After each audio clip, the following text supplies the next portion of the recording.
আমার ভাগে থাকবে, ভাই তুইও আমার ভাগে থাকবি, তোর পরিবার আমার ভাগে থাকবে। মাকে এখতিয়ার দিয়ে দিবেন, বাবাকে এখতিয়ার দিয়ে দিন, বাবা এখানে তোমাকে থাকতেই হবে। মা এই সবচেয়ে সুন্দর বেডরুমটা তোমার জন্য। বউকে বলবেন সবচেয়ে ভালো খাবারটা আমার মায়ের জন্য আগে থাকবে, সবচেয়ে উত্তম জিনিসটা আমার মাকে আগে দিবা, তারপরে বাঁচলে আমি খাবো। মাকে এরকম না তুমি চাইলে থাকো অসুবিধা কি, এরকম না, থাকতেই হবে। মা তোমার যদি মন চায় অন্য ভাইদের বাসায় যেতে, তুমি বলবা আমি তোমাকে নিয়ে যাব, সেটা তোমার মনের উপরে, কিন্তু আজীবন তুমি আমার ভাগে থাকবে। তাহলে জান্নাত আপনাকে খুঁজে বেড়াবে। জান্নাতকে আপনার খুঁজতে হবে না, জান্নাত আপনাকে খুঁজে বেড়াবে। কারণ কি, একদিকে আপনার মা আল্লাহর বান্দিনী, আরেকদিকে সে আপনার মা। আল্লাহর বান্দিনী হিসেবে আপনি নূরের মিম্বর পাবেন, আর মা হিসেবে জান্নাত পাবেন।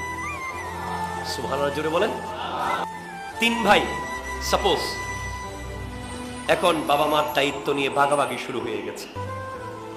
এক ভাই বলে বাবা মা আমার কাছে, অথবা মা আমার বাসায় 1 মাস থাকবে, তোমার বাসায় 1 মাস, তোমার বাসায় 1 মাস। আছে না নাই? একটু কথা বলেন, আছে না নাই? এই বাস্তব চিত্র সমাজে আছে না নাই? আছে।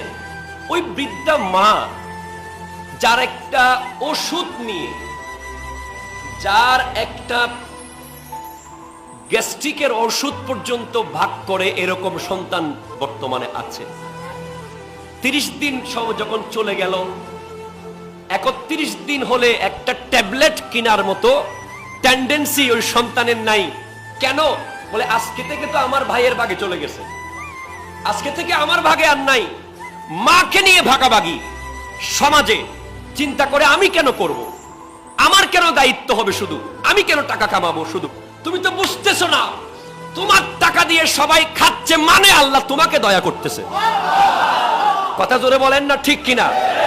তোমার ইনকামের উপরে তোমার ভাই চলতেছে, তোমার ইনকামের উপরে তোমার বোন চলতেছে, তোমার ইনকামের উপরে তোমার মা বাবা চলতেছে।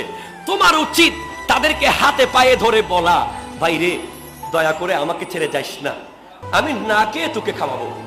বোন রে আমাকে ছেড়ে যাইস না, আমি না খেয়ে তোকে খাওয়াবো। তাদেরকে বুঝতে দেওয়া যাবে না যে তারা তোমার দয়ার মধ্যে আছে। তাদেরকে বোঝাতে হবে তারা তোমার ইনকাম থেকে খেয়ে তোমাকে দয়া করতেছে।